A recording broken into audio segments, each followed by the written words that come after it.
The growl started low in his chest before he reached the door. Caelum had been gone 3 days.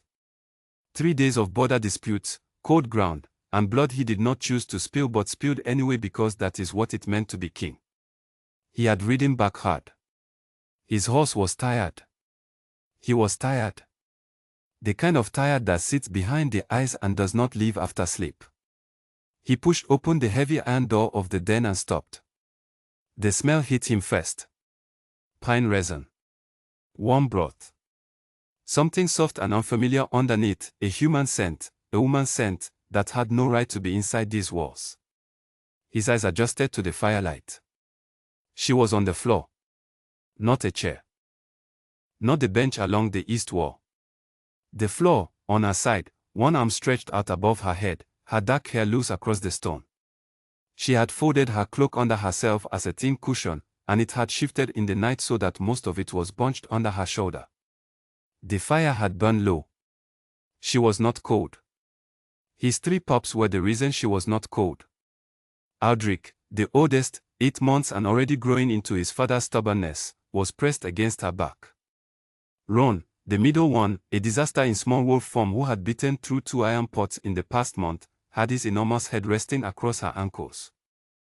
And the youngest, the grey-haired one they had not yet named because naming him felt like a commitment no one was ready for, was curled in the hollow of her bent knees, tucked so deeply into her womb that only the tip of his ear was visible. Caelum stood in the doorway of his own den for a long time. The growl that had started in his chest did not go anywhere. It sat there, unfinished. He crossed the room in 4 steps. He was not loud about it. He was never loud. But he was deliberate, and deliberate had always been enough to wake people who were sleeping in places they should not be. The woman did not wake. Ron's ear twitched. Aldrich opened one eye, saw his father, and closed it again, which was either a greeting or a dismissal, and Caelum could not decide which irritated him more. He crouched beside her. Close enough to see the soft rise and fall of her breathing, the mud still faint on the hem of her dress, the wooden bowl sitting near her right hand, empty, scraped clean, the kind of clean that happens when a person feeds 3 hungry pups and does not stop until every drop is gone. He did not touch her. He stood up and walked to the far side of the room, to the window that looked east, and he stood there until his breathing settled into something that felt like normal even if it was not. On the table by the fire, he found a cloth tied around a bundle of herbs he did not recognize. Beside it, a jar of something thick and dark, marrow broth, still faintly warm to the touch. There were 3 small bowls stacked on the shelf above, each rinsed clean.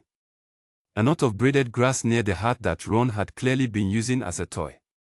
Scratch marks on the stone floor in a pattern that only made sense if you had been playing a game with a young wolf and kept moving the boundary marker. Someone had been here for more than an hour.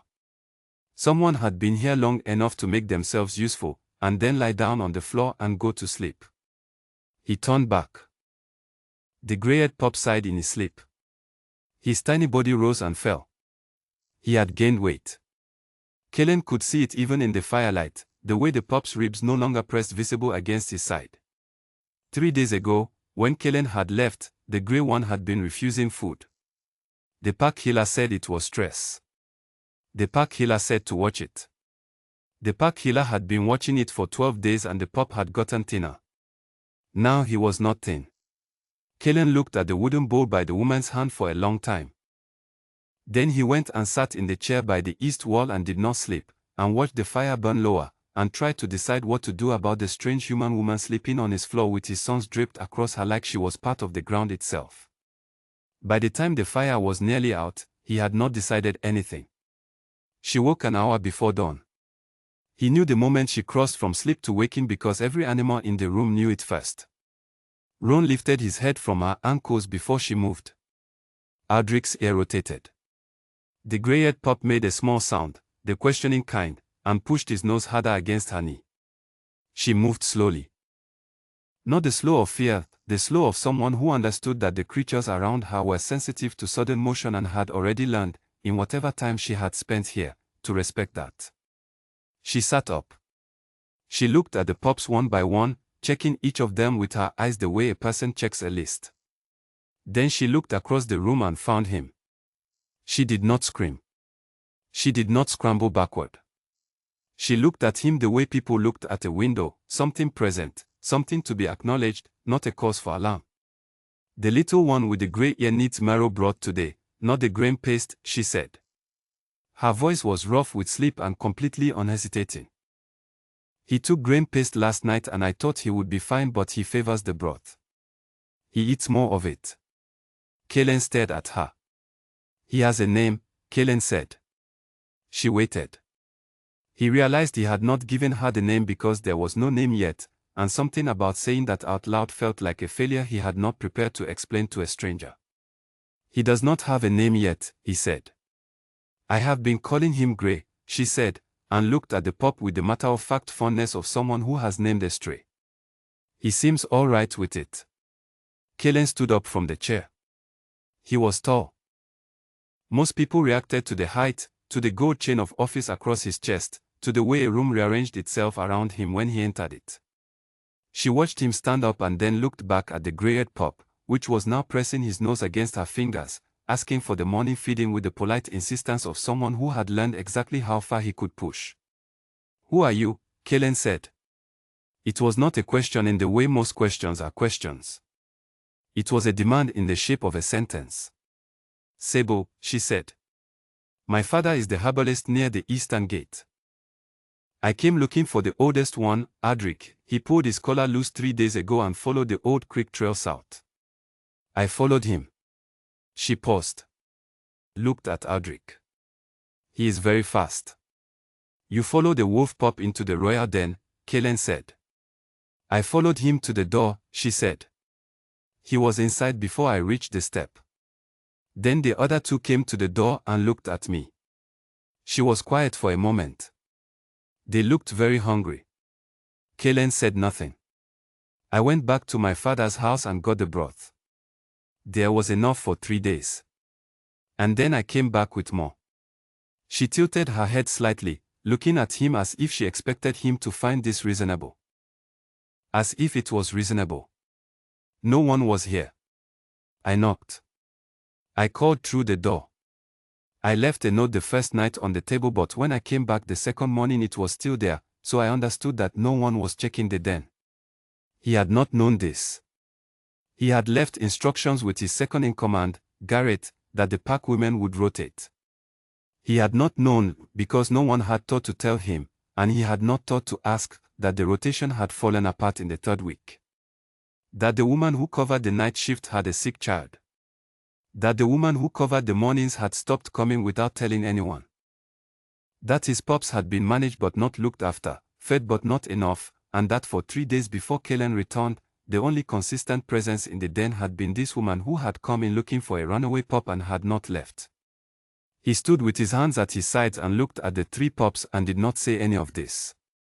You can go, he said. She looked at him.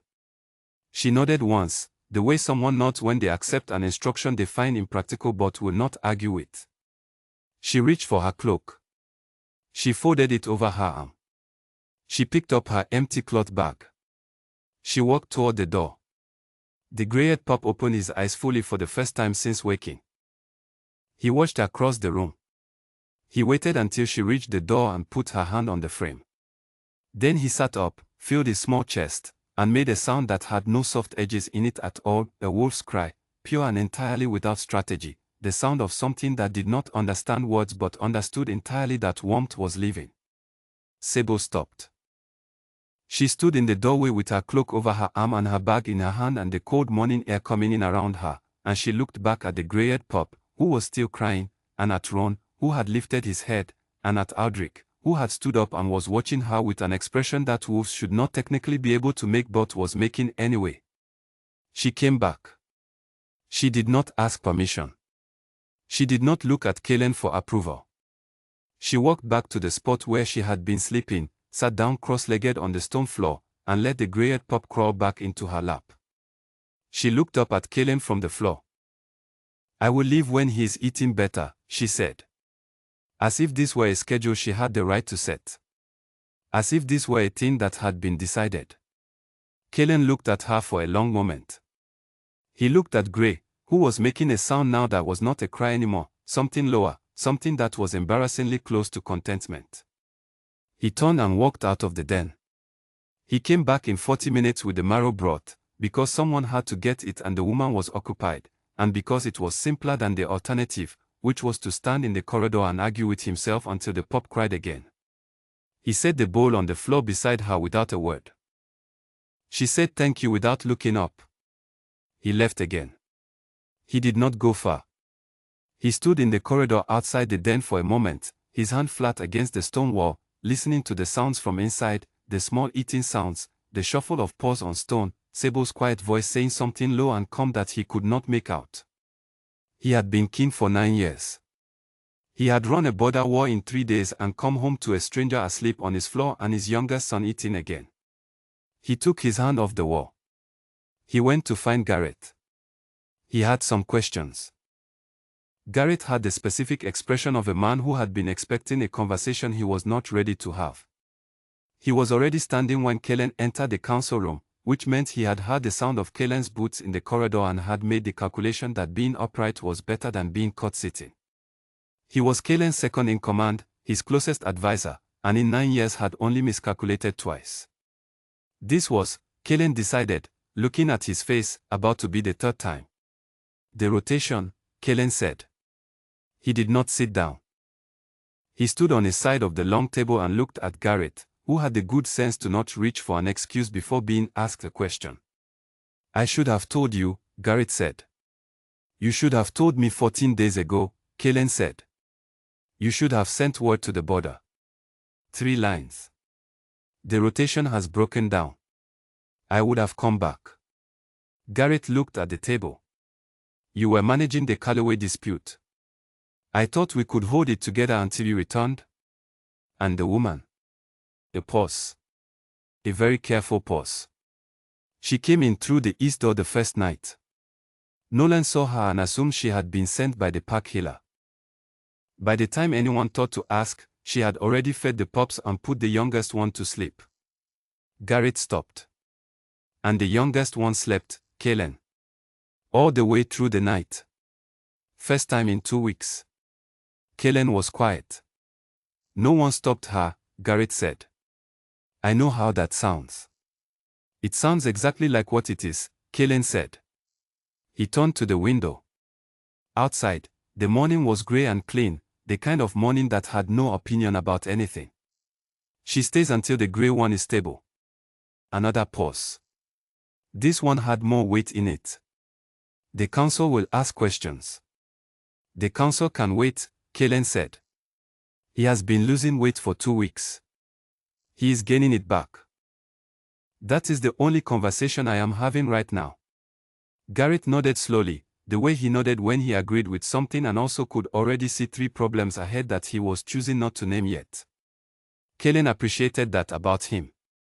Gareth's 3 future problems would keep until Caelum was ready to hear them. He left the council room and walked the long corridor back toward the den. He had not slept. He needed to sleep. He was not going to sleep yet because he needed to speak with the pack healer, and then he needed to speak with the women who had abandoned the rotation, and then he needed to write 2 letters about the Calloway border, and then he would sleep. He was good at ordering things. Ordering things was what he had learned to do when everything else stopped being something he could control. He passed the den door without stopping. He heard, through the wood, Sable's voice, low, even, telling a story about something. A river. He caught the word river and then the word fish and then a sound from Ron that was not a word but was clearly an opinion about the fish. He kept walking. He spoke with the pack healer. He was told, carefully, that the grey-haired pup had shown significant improvement in the past 3 days, more than in the previous 2 weeks combined, and that the marrow broth formula was something the healer had not thought to try and was, frankly, more effective than what had been prescribed. The healer said this with the dignity of a person admitting they had been outperformed by a village herbalist's daughter and choosing to frame it as useful new information rather than a personal failure. Caelum thanked him and moved on. He wrote the 2 letters about the Calloway border. He spoke to Gareth again about the rotation, and 3 pack women were identified who could cover the morning and evening shifts reliably. He went over the schedule twice. He made sure it would hold. Then he went back to the den. It was mid-afternoon. The fire had been rebuilt, she had done it, he could see the way the logs were stacked, a human arrangement rather than the pack method, and the light was warmer than it had been in the morning. Ron was asleep on his side, taking up far more floor space than an 8-month wolf should reasonably require. Aldrich was awake, sitting near the window, watching the courtyard below with the focused attention of a young animal learning the patterns of the world. Sable was on the bench by the east wall. She had one of his pups sleeping first on her lap and was mending a tear in it with a needle she had apparently brought herself, because he did not own a needle and thread and had never thought about this.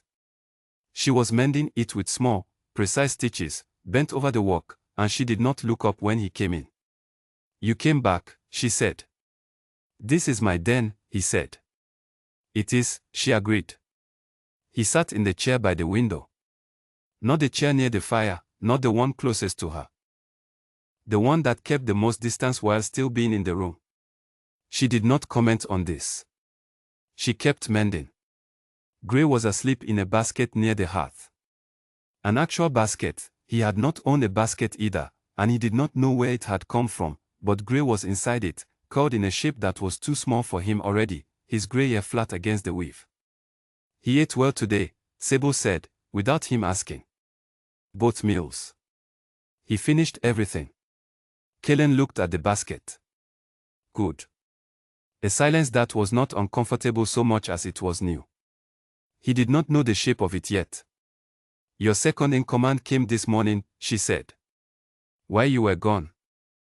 He stood in the doorway for a while. She paused. "Pulled the thread through. He has a very careful face." "Garrett," Caelum said. "He asked me how the pups were doing. I told him. He asked if I needed anything for the den. I said a cot would be useful if I was going to continue staying through the night, because the floor is cold and I wake up stiff." She paused again. He wrote it down. Caelum looked at her. "I did not expect to be provided with a cot," she said madly. "I simply said it was what would be useful." He seemed like a person who wrote things down. "He will bring you one," Caelum said. He did not know why he was sure of this. He was sure of it. "All right," she said, and went back to her stitching.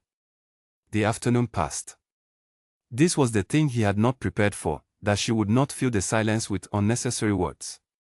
He had expected more. He had expected the nervous talking that strangers did when they found themselves near him, the over-explaining, the seeking of approval. She did none of that. She mended the fur. She fed Gray when he woke and asked for food.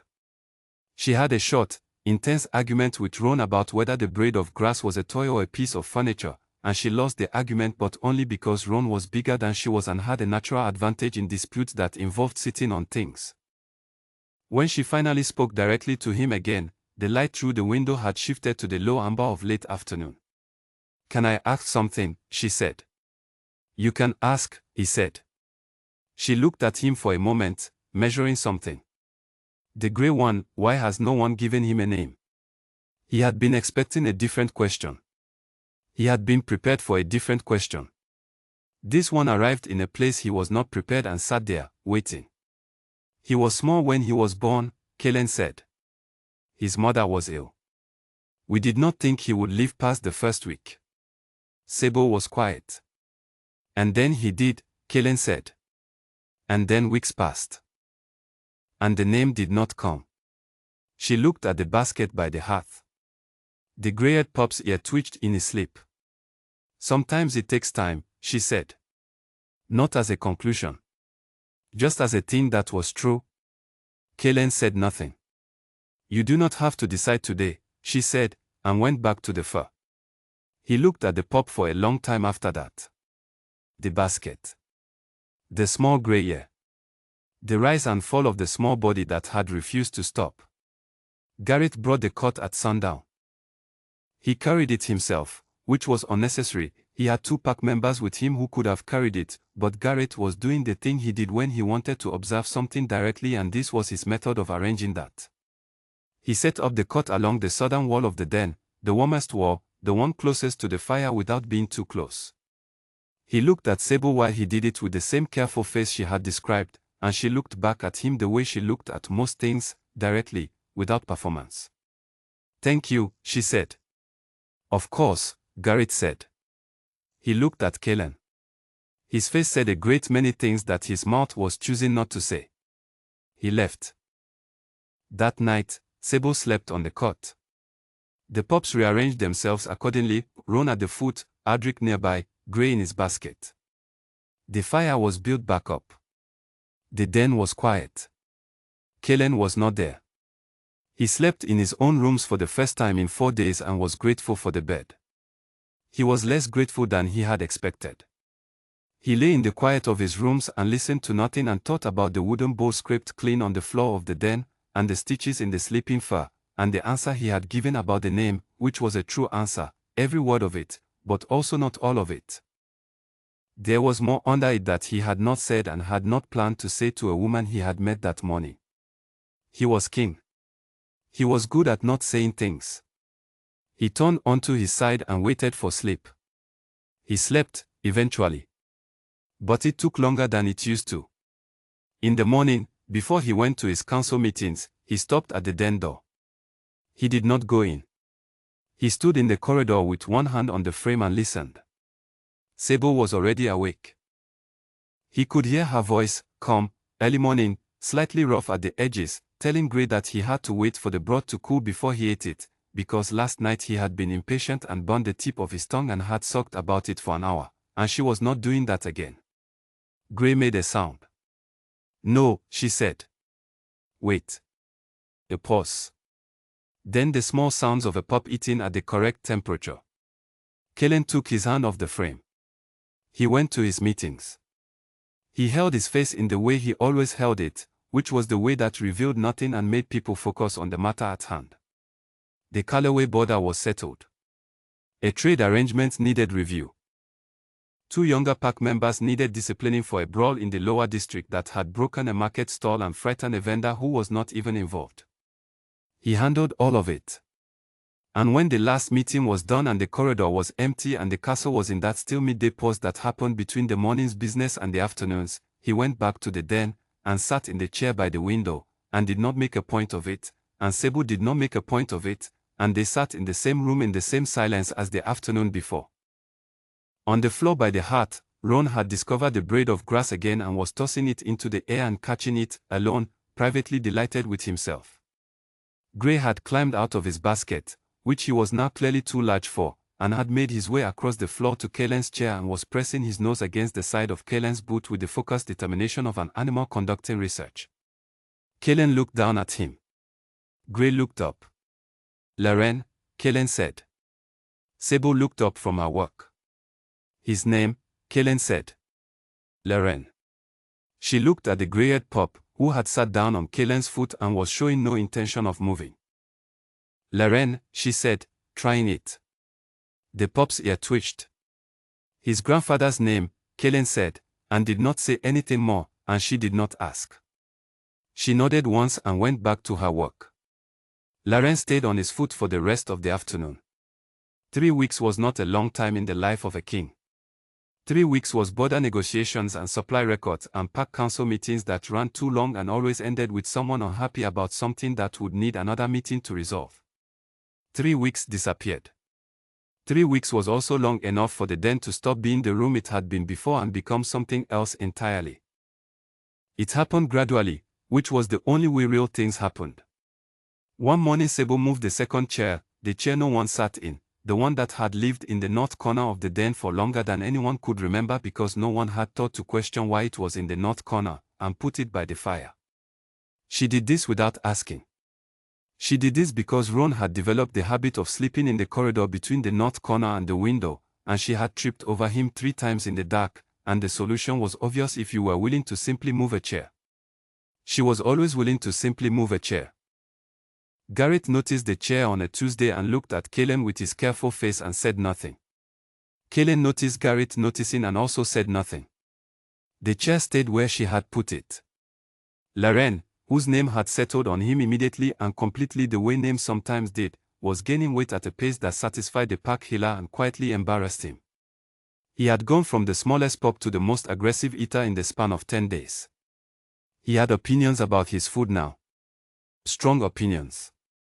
He communicated these opinions loudly and without shame, which was, the healer told Caelum, a sign of a healthy, confident young animal who no longer felt anxious about scarcity. Sebo had done that. Caelum knew it. He did not say it, because saying it would require him to talk about the 2 weeks before she arrived, and that was a conversation he was not ready to have with anyone. Aldrich, the oldest, had decided without ceremony that Sebo was his. Not in the way puppies decided their keepers were theirs, with desperate clinging and constant noise. In the way Aldrich decided everything, which was quietly and completely. He had begun sitting beside her when she walked. Not near her. Beside her, pressed against her left side with the full weight of his growing body, as if proximity was a service he was performing. He did not ask to be petted. He did not demand attention. He simply determined that his place was next to her and arranged himself there. Sebo had adapted to this the same way she adapted to everything, which was without drama and with practical affection. She braided the fur between his ears when she needed her hands busy. She gave him tasks: hold this end of the cloth, carry this bowl to the shelf, sit here while I count the herbs, good, excellent, well done, and he performed them with the seriousness of someone given genuine responsibility. He was 8 months old and Sebo was treating him like a person. It was making him, visibly, into one.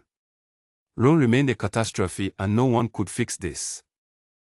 He had bitten through another iron pot, this one belonging to the kitchen, and Sebo had brought the pieces to Caelum wrapped in cloth and presented them with a face that conveyed both apology and complete inability to explain how this kept happening. Caelum had looked at the pieces of the pot. He had looked at Ron, who was sitting in the corner of the den with a string of dried herbs in his mouth and an expression of absolute innocence. He had taken the cloth bundle and gone to find the blacksmith without saying anything, which was the only reasonable response. Ron had destroyed the pot. The herbs in his mouth were not damaged. For Ron, this was remarkable self-control. The pack noticed everything. This was not unexpected. Packs notice things. It was part of their nature, the awareness of the group, the reading of dynamics, the constant low-level attention to who was where and what that meant. Sebo was a new element in a familiar space, and new elements were noticed. She was human, which added a layer of interest. She was in the royal den, which added another.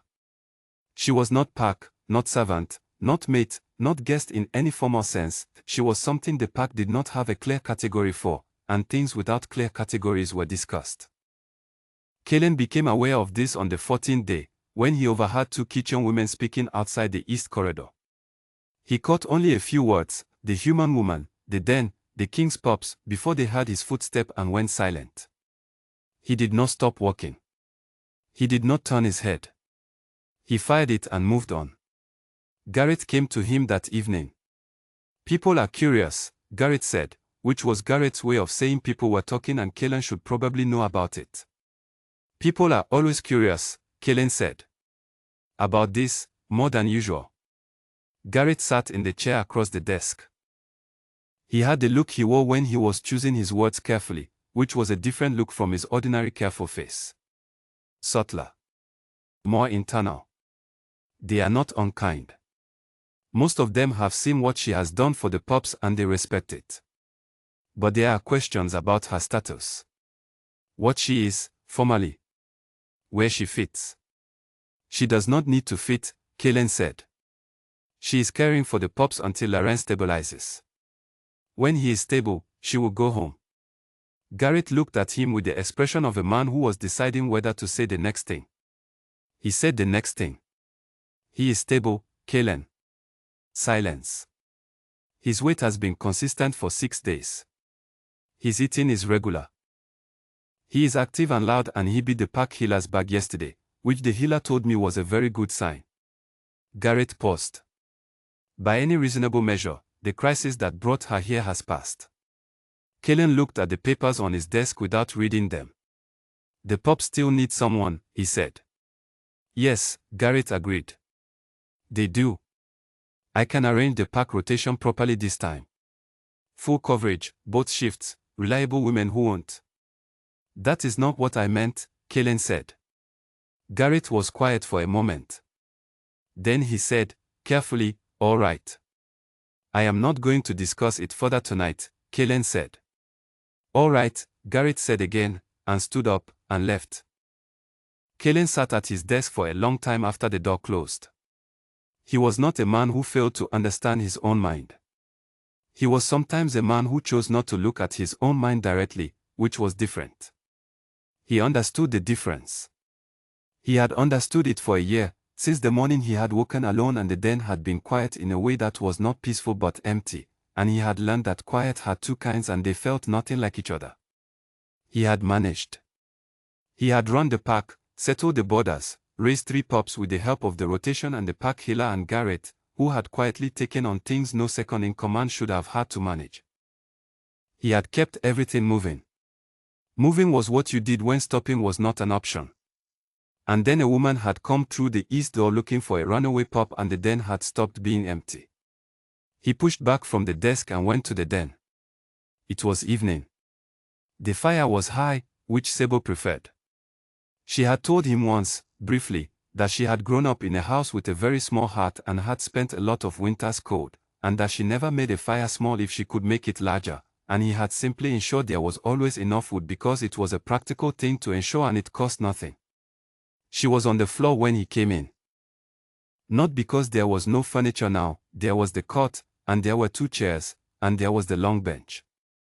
She was on the floor because Lauren had decided the floor was the correct place to be and she had followed him down there and they were engaged in some sort of game that involved a carved wooden disc and a lot of Lauren rolling onto his back and swatting at it with his paws. She looked up when Caelum came in. He has been doing this for an hour, she said. He does not get bored. Neither does Ron, Caelum said. It appears to be a family trait.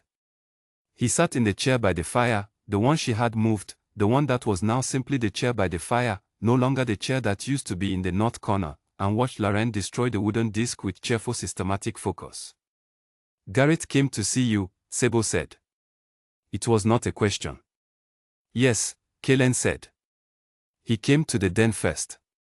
This morning. She was watching Lauren, her hands loose in her lap. He came to check on the pups and he stayed for a while. He asked very good questions about the broth formula.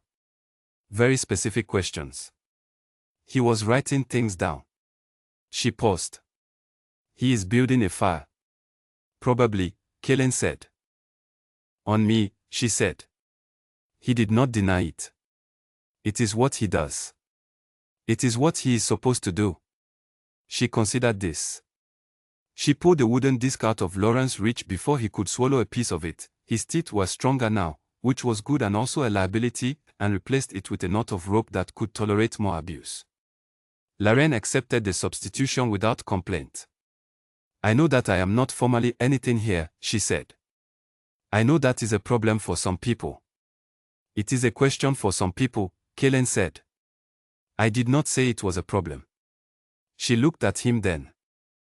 Not the quick glances she usually gave him, the functional ones, checking in and then looking away. A longer look, measuring. I want to ask something, she said. Ask, he said. The tile above the fire, she said. He had been expecting many things. Not that. He looked at the tile. He knew it was there the way you knew things that had become part of the background, present, always present, but not something you looked at anymore. The woman in the tile was painted in the old style, the red clay pigments that had been used 200 years ago by craftsmen who came from the northern coastal towns. Fire-red hair, mid-laugh, her head tipped back at an angle that no one could have held for long in real life but painters could make permanent. She had been laughing at something the painter had not included, something to the left of the frame. Something only she could see. The pup's mother, Caelum said. He stood up. He left the den. He walked down the corridor to the east staircase and up 3 flights to the roof and stood in the cold night air with his hands on the stone parapet and looked out at the city lights below. He stood there for a long time. Long enough for the cold to be real and not just background. Long enough for the tightness in his chest to find some kind of shape, because shapeless things were harder to manage than things with edges. Her name had been Mara. She had also moved furniture without asking. She had also made the fire large. She had laughed at things to the left of the frame and told him about them after, so he could see it too. He had not talked about this with anyone. Garrett knew. The pack knew. But there was a difference between people knowing and people being talked to, and Caelum had chosen, very deliberately, not to be talked to. He had told Sable 2 words. The pup's mother. And left. He stood on the roof until the code was in his hands, and then he went back inside. He did not go back to the den that night. He came back 2 days later. He came back on the 3rd morning, early, before any of his meetings, and he came back because he had spent 2 days managing the silence he had chosen and finding it less manageable than it used to be. She was making broth when he came in. Laren was underfoot, which was becoming a permanent condition. Adric was sitting by the window. Ron was asleep in a position that defied bone structure. Sable glanced at him when he entered. Just a glance, the functional kind. Then she turned back to the broth. Laren ate all of his evening meal yesterday, she said. And woke up asking for more, which I consider to be very good news. Good, Caelum said. He sat in the chair by the fire. The fire was large. He looked at the tile above it for a long moment, in a way he had not let himself look at it in a long time.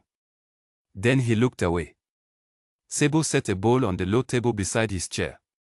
Broth, warm, the way she made it, which was slightly different from the pack healer's formula and worked better, which no one had explained yet and which he suspected she couldn't fully explain either because some of it was instinct.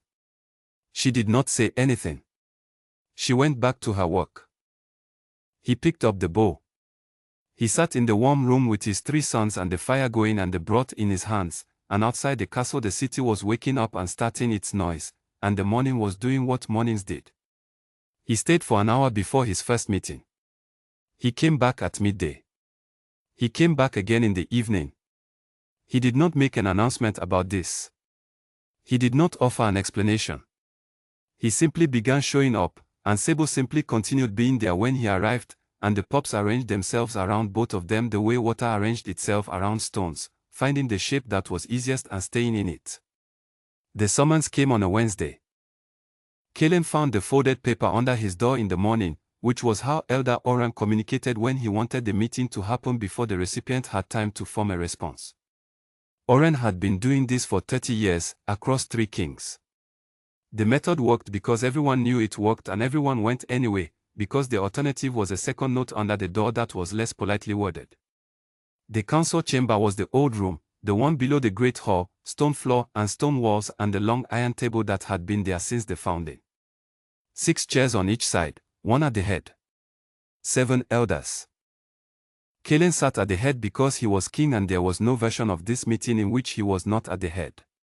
Elder Oran opened without ceremony. He was a compact man, white-haired, with the kind of stillness that came not from peace but from decades of learning to hold himself very still while saying difficult things. We will not waste your time, Oran said. The matter is straightforward. There is a human woman living in the royal den. She has no formal standing within the pack. She is in daily proximity to the king's heirs. We need to understand what she is. She is a caretaker, Caelum said. She has been providing care for the pups. We know what she has been doing, Oran said. We are asking what she is going to be. The distinction was precise, and Caelum had known it was coming, and he had not prepared a precise answer because he had been avoiding the question in his own mind for 12 days. Elder Petra, who sat at Oran's right and who had the loudest voice in the room and used it sparingly because she understood the value of that, spoke next. There are rules about who may live in the royal den, Caelum. You know them. We are not here to remind you of them. We are here because the pack is asking questions and our role is to have answers. She paused. If she is to stay, there must be a reason that has a name. She is effective, Caelum said. She knows the pups. They are settled with her in ways they have not been settled in months. Moving her disrupts that. Then name the role, Oran said. Give it a formal title. Put it in the pack record. Pay her from the household account. We have no objection to her presence as a former member of the household staff. He looked at them. They looked back. 7 elders with 7 patient faces, waiting. He understood what they were offering. It was a door marked clearly, an easy path. Staff. A title. A record entry. Clean, formal, and completely dishonest about what was actually happening in the den. I will think on it, he said. Oren nodded. The others nodded. The meeting ended. He walked back up through the castle with his hands loose at his side and his face arranged in the way that gave nothing away, which was a face he had been wearing since he was 17 years old and had gotten very good at. He did not go to the den. He went to his office and sat at his desk and looked at the papers in front of him for 20 minutes without reading a single word on any of them. The council was not wrong. That was the thing. They were entirely correct about the rules. There were protocols for who lived in the royal den, who had daily access to the king's children, what formal standing was required for that proximity. The protocols existed for good reasons. He had enforced those same protocols himself, in the first year of his reign, in situations that required it. And yet he sat at his desk and looked at papers he was not reading, because the argument for giving Sebo a formal title was also the argument for turning her into a household staff member, which was also the argument for defining exactly what she was to the pups, what she was to the den, what she was to him, in terms that fit neatly on a page in the pack record and nowhere else. He did not send for Gareth. He thought about what Gareth would say, which was probably what he needed to hear, and then decided he was not ready to hear it, and went to the den instead. The scene he walked into was a frog. A live frog, specifically, which had been transported from somewhere outside the castle walls inside the sleeping furs, discovered by Sebo when she picked up the bundle to air them, and was now sitting on the stone floor between her and Ron with the startled dignity of a creature that had not expected its morning to go this way. Sebo was looking at the frog. Ron was looking at Sebo with the expression of a diplomat who believes the negotiation is still recoverable. No, Sebo said. Ron made a sound. Absolutely not, Sebo said. You found it outside. It lives outside. It is going back outside. Ron sat down. He put one enormous paw on the frog, not hard, just there, in the universal gesture of possession. Ron, Sebo said, with the patience of a person on their 4th rodeo. The frog goes outside. Ron looked at his paw. Looked at her. Looked back at his paw. The frog made a small desperate attempt to escape and was gently recaptured. Caelum stood in the doorway and watched this. Sebo had not yet won the argument. She would win it eventually because she always won the arguments she chose to have, she simply did not always choose to have them right away. She had a method that involved waiting Ron out, which required patience and a willingness to spend more time on a problem than Ron wanted to spend on it, and Ron had learned in the past 3 weeks that she would outlast him, but he kept trying. She had not noticed Caelum yet. She was crouched at the frog's level, looking at Ron with an expression that was somewhere between absolutely serious and fighting very hard not to laugh, and her hair was coming loose from its knot, and Aldrich was watching from the window seat with the wise stillness of someone who had seen this before and knew how it ended. Caelum was in the doorway longer than he meant to be. Sebo looked up. She saw him. She stood, pulling a strand of hair off her face. She looked at the situation on the floor and back at him. He found a frog, she said. I can see that, Caelum said. He is very invested in keeping it. He is invested in keeping everything, Caelum said. Last month it was a river stone the size of his head. He hid it behind the north chair. The chair that used to be in the north corner, she said. Yes. She looked at where the chair now was, by the fire. Is the stone still there? No, Caelum said. Gareth found it. What did Gareth do with it? He put it in a record. She looked at him, and the laugh she had been fighting came out, short and genuine, the kind of laugh a person did not plan. Ron, sensing an opening, moved the frog 3 inches toward the sleeping area. No, she said, without looking at him. I heard that. Ron stopped. Caelum sat down in the chair by the fire. He watched her manage Ron, which took another 50 minutes and ended with Ron escorting the frog to the east window himself, under her supervision, and releasing it into the garden below with the air of someone making a great and selfless sacrifice. She thanked him seriously. She told him it was very mature. Ron accepted this assessment with dignity.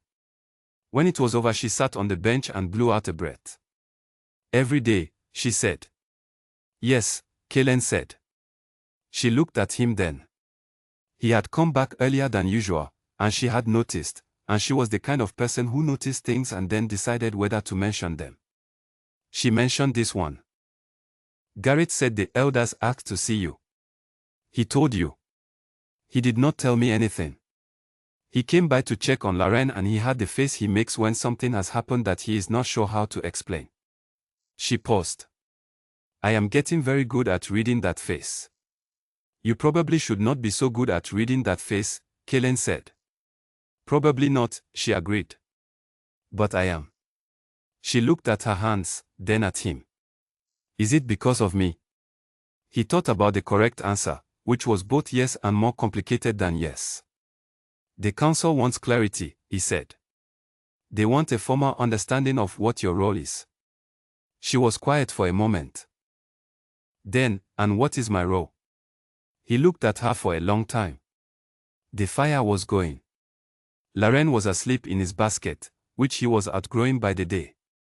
Aldrich had moved from the window to the floor near the hearth and was watching them both with his quiet, continuous attention. I do not know yet, Caelum said. She held his gaze. Not flinching, not pushing. Just present, waiting. The council offered a solution, he said. A formal title. Household staff. It would quiet the questions. But, she said. But, he agreed.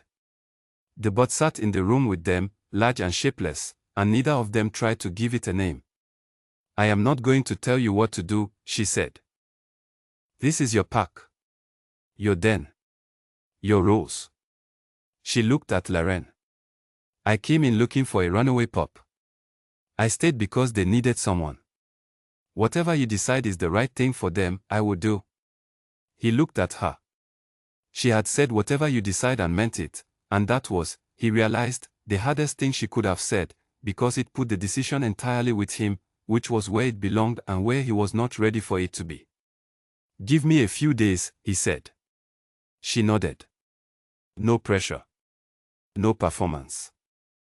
That night he sat in his rooms and did not sleep and thought about what Garrett would say, and what the elders had offered, and what Sable had said about whatever you decide. He thought about a fire that was always large. About a chair moved from the north corner to a better place. About 3 pups arranged around a woman who had come in looking for one of them and had stayed without asking anything in return. He had built his whole life around knowing what things were and what they were not. Around categories and roles and formal records in Garrett's files. It had served him well. It had been, in the years since he had been alone, the thing that kept everything moving. He sat in the dark of his rooms and understood, for the first time clearly, that the reason he had not been able to put a name to Sable's role was not that there was no name for it. It was that the only name that fit was not the kind of name you put in a pack record. He found her on the 4th morning after the council meeting, packing. He had come to the den earlier than his usual hour, before the first meeting, because something in the night had told him to, and he had learned over the past several weeks to trust that particular instinct where Sable was concerned. She was at the far end of the room near the cot, folding a cloth that she had been keeping on the shelf. Her bag was open on the cot beside her. Her movements were precise and unhurried, the way her movements were when she had decided something and was not second-guessing it. Lauren was sitting directly in front of the bag. He was not crying. He was not howling. He was simply sitting on the floor between Sable and the door with one front paw placed very deliberately on the strap of the bag, and he was looking at her with grey eyes that were calm and completely unignorable. Sable was folding the cloth. She had not acknowledged the paw on the strap, or the eyes, or the fact that Lauren's entire posture was a question he did not have the words for. Aldrich was by the window. Ron was by the hearth. Neither of them was doing the thing they usually did at this hour. They were watching. Caelum stood in the doorway. Sable looked up. She saw him. She held the folded cloth in her hands for a moment, and then she set it on the shelf instead of in the bag. Not because she had changed her mind, he could see that she had not changed her mind, but because his presence had shifted the immediate conversation. I was going to leave a note, she said. I would have preferred not to find a note, he said. She looked at the bag. At Lauren's paw on the strap. At the cloth she had just put back on the shelf. The council met with you, she said. I know what that means. Garrett had the face for 3 days.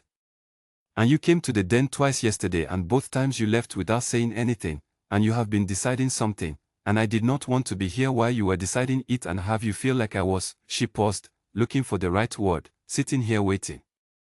Like I expected a particular outcome. Did you expect a particular outcome, he said. She was quiet for a moment. No, she said. I learned not to expect particular outcomes a long time ago. I make a plan and then I adjust it when the plan meets the real thing. That is all I know how to do. He came inside. He did not take the chair by the fire. He stood in the room with her, close enough that this was clearly a conversation and not two people occupying the same space. What does that mean, he said. Learning not to expect particular outcomes. She looked at him directly. My mother was ill for 4 years before she died. I spent those 4 years hoping specific things would happen and most of them did not. And then she died and I understood that hoping for the specific thing was a way of not being ready for what was actually happening. She said this plainly, the way she said most things, without requesting sympathy for it. So now I try not to do that. I try to know what is happening and respond to it. He had not known about her mother. He had known her father was the herbalist near the eastern gate, because she had told him that on the first morning.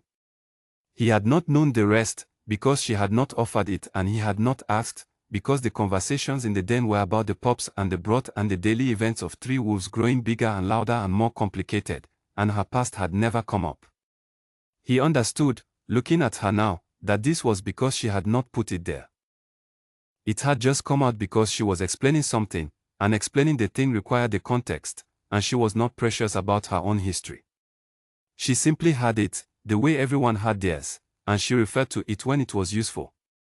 I am sorry about your mother, he said. Thank you, she said. Simple. No deflection. He looked at Lauren, who had not moved. The paw was still on the back strap. The grey eyes were still watching Sable with that patient, total attention that Lauren had apparently been born with and had refined under her care into something quite extraordinary for an animal his age. I spoke to the council yesterday, Caelum said. She held still. I told them that your role in this household is not a matter for the pack record, he said. I told them that it is a private matter and that I will not be categorizing it for the purpose of answering questions that are none of their former business. He paused. Oran was not pleased. What did he say? He said that the king's personal arrangements were traditionally within the council's oversight. Caelum looked at her. I told him that I appreciated the tradition and that in this instance the tradition was going to wait. She was looking at him with an expression he had not seen from her before. Not quite surprise, because she did not easily show surprise. Something more like the thing that came after surprise, when you had been braced for a specific weight and something lighter had landed instead. That will not end the questions, she said. No, he agreed. It will not. People will continue to talk. People talked before you were here, he said. People talked about the pups, and about the rotation falling apart, and about the pack healers' methods, and about everything that happens inside these walls, because people always talk about everything that happens inside these walls. I cannot prevent that. I can decide which conversations I am going to have and which I am not. She looked at the bag on the cot. Lauren's paw was still on it. She looked at that for a moment, at the paw and the honest, unarguable weight of it, and something in her face shifted. I was going to write you instructions, she said. He had not known this yet. For what? For whoever you brought in next. I had written most of it last night. She reached to the shelf beside the cot and picked up a folded piece of paper. She held it out. Lawrence brought formula. Aldrich's preferred sleeping position, he sleeps on his right side, and if you put him down on his left he will move immediately and knock over whatever is nearest to him in the process. Ron and the frog. She paused. I added a note about Ron and the frog. In case whoever comes next needs to understand what they are dealing with. He took the paper. He unfolded it. Her handwriting was small and precise, line after line of closely written notes, the kind of notes that only came from genuine observation, not things you guessed about an animal, things you knew because you had paid attention every day for weeks. He read it. He read it slowly, all of it. The section on Lauren's eating schedule. The section on Aldrich's sleeping arrangements. The section on Ron and the frog, which turned out to be a full paragraph with a subheading, which he read twice. And at the bottom, at the very bottom of the page, in smaller writing than the rest, as if she had added it after she meant to stop, Lauren does not like waking to sudden sounds. If he startles awake he cries for several minutes and is difficult to settle. He settles fastest if someone sits beside him and talks quietly. It does not seem to matter what you say. He simply needs the sound of a calm voice and the sense that he is not alone. Caelum stood in the middle of the den and read that sentence twice. He folded the paper. He looked at her. You know where the broth is, he said. She looked at him. You know where everything is, he said. You know how all three of them sleep and what they eat and what frightens them and what they need. You know it because you learned it here, in this room, over the past 5 weeks. Whoever comes next will not know it. They will be learning from the beginning, and while they are learning, the pups will feel the difference. He stopped. He was not good at long speeches. He was not giving a long speech. He was saying what was true. I am not going to manage the pups through a rotation of people who will never know them the way you already do. She was very still. I dragged the cot across this floor, he said. 3 weeks ago. I did not explain why. You did not ask me to explain why.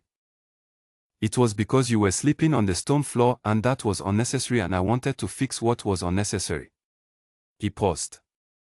I have not been good at saying what things mean. I am saying it now. Lauren made a sound. Not a cry, a low, questioning sound, directed at Caelum, which was new. He had been directing those sounds at Sebo for weeks. This was the first time it had been directed at Caelum, and it felt like something being handed over, some kind of small permission being extended. Caelum looked down at him. I hear you, he said. He looked back at Sebo. Stay, he said. Not because the pups need you. Not because the council has concerns and this is the practical solution. Stay because this is where you are, and because I have been coming to this room twice a day for 3 weeks, and I have not been coming because of the pups.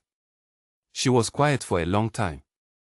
Long enough that Lauren shifted his paw, looked at the bag, and then looked at Sebo with an expression of someone reviewing their strategy. I am not Pac, she said. I know that, he said. I am not anything formal. I do not have a title or a standing. The council is going to have opinions. The council has opinions about the temperature of the Great Hall, he said. They will survive having opinions about this. A very small pause. Your second in command is going to write something in a file, she said. He has already written several things in several files, Caelum said. He told me last week. He was very organized about it. She looked at him for a moment with an expression that was trying hard not to be a smile and was not entirely succeeding. Then she looked at Lauren, who had at some point transferred his paw from the bag strap to her foot, a development neither of them had noticed. She reached down and put her hand on his head. He leaned into it with the full weight of his growing body, nearly knocking her sideways.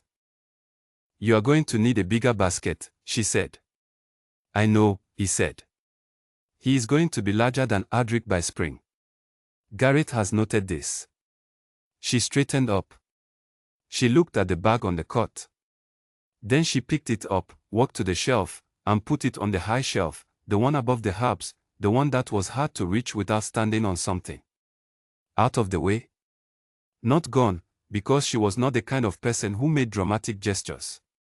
Simply put, where it did not need to be for the foreseeable future.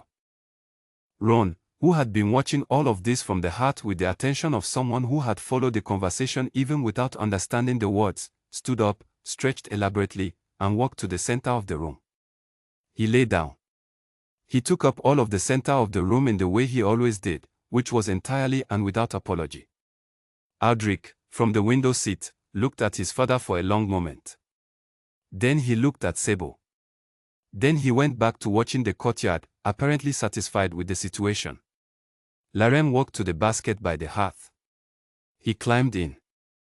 He was far too large for it, which he had been for 2 weeks, and he settled into it the way he always settled into it, wedging himself in sideways, getting his back leg over the edge, giving the whole thing a resigned look as if the basket were the problem, and then he put his head down on his crossed paws and closed his eyes. The morning passed. Caelum had meetings, he always had meetings, and he went to them and handled them with the same flat efficiency he brought to all of them, and no one who looked at him could have told that anything had changed. But the meetings felt different. Not easier. Not harder. Just clearer around the edges. Like the thing he had been thinking around for weeks had been moved from the middle of his line of sight to somewhere else, somewhere he had chosen to put it rather than somewhere it had landed without his permission. When he came back to the den in the afternoon, she was there. She was always there in the afternoon. She was teaching Aldrich something with a length of rope, not tying, it appeared, which was not a skill Caelum had considered necessary for a young wolf, but Aldrich was sitting with his front paws on the rope and watching Sebo's hands with complete focus, and if Aldrich thought it was worth learning, there was probably a reason for it. Ron was at the window. He had found another frog. No, Sebo said, without looking up from the knot. Ron looked at the frog. He put his nose against it very gently. He looked at Sebo. He looked at the frog again. Ron, she said. He put the frog carefully back on the windowsill and went and lay down. He did not look happy about this. He looked like a person accepting a verdict they found unjust but had run out of arguments against. Caelum sat down on the floor. Not the chair by the fire. The floor, beside Lauren's basket, because Lauren had woken up and was looking at him with the expression of someone who had been waiting for exactly this. Lauren climbed out of his basket, fell out, technically, which was increasingly the only method of exit available, and put his head in Caelum's lap. Sebo glanced at him. Not a long glance. The quick, functional kind, checking in. He has been waiting for you, she said. I know, Caelum said. He put one hand on Lauren's head. The grey hair twitched. The pup's breathing slowed and deepened, the whole body loosening as it did when it was truly at ease, when there was nothing in the immediate world that required vigilance. Sebo went back to the knot. The fire was large. The room was warm. Outside, the city was doing what it always did, moving and loud and entirely unaware of the quiet that was happening inside these walls, the particular quiet of people and animals who have found the arrangement that fits and stopped fighting it. Gareth knocked that evening. He came in, looked at the room, Caelum on the floor, Sebo on the bench, 3 pups distributed around both of them in a pattern that had clearly been arrived at through negotiation over many weeks, and he did not say anything. He asked his practical questions about the Calloway correspondence. He got his practical answers. He made a note. He left. Outside the door, in the corridor, Caelum had him stop walking for a moment. Then he kept going. In the morning, there would be things to manage. There were always things to manage. The council would have thoughts. The park would continue to notice things and form opinions about them. The question of what to formally call what was happening in the royal den would not disappear simply because Caelum had decided to stop answering it. But these were morning problems. Tonight, Sebo sat on the bench and braided the loose fur on the edge of a sleeping cloth she had been meaning to fix for a week. Aldrich had learned 2 knots and was practicing the second one on his own, quietly industrious. Ron was asleep, taking up the floor with his usual commitment. Lauren was in Caelum's lap, too large for it, and staying anyway, and the grey hair was flat against Caelen's leg and the small body was warm and steady. Sebo said, without looking up, he has not fallen off your lap yet. He is getting close, Caelen said. She glanced at them. At Lauren's leg, which was extending past Caelen's knee at an angle that was increasingly hard to justify. He will not admit it, she said. No, Caelen agreed. He will not. She went back to the cloth. Caelen looked at the tile above the fire. The woman with the fire-red hair, mid-laugh, head tipped back towards something to the left of the frame. He looked at it for a long moment, the way he had not let himself look at it for a year, and then he looked away, and the looking away was not the same as it used to be. It was not avoidance. It was the acknowledgement of something complete in itself, something that had its own place, that did not need to be managed or locked down or stepped around. He looked at Sebo. She was braiding the hem of the cloth, small precise movements, focused and unhurried. The fire was large. Outside, the city was quiet at last. Lauren sighed, and slept, and stayed.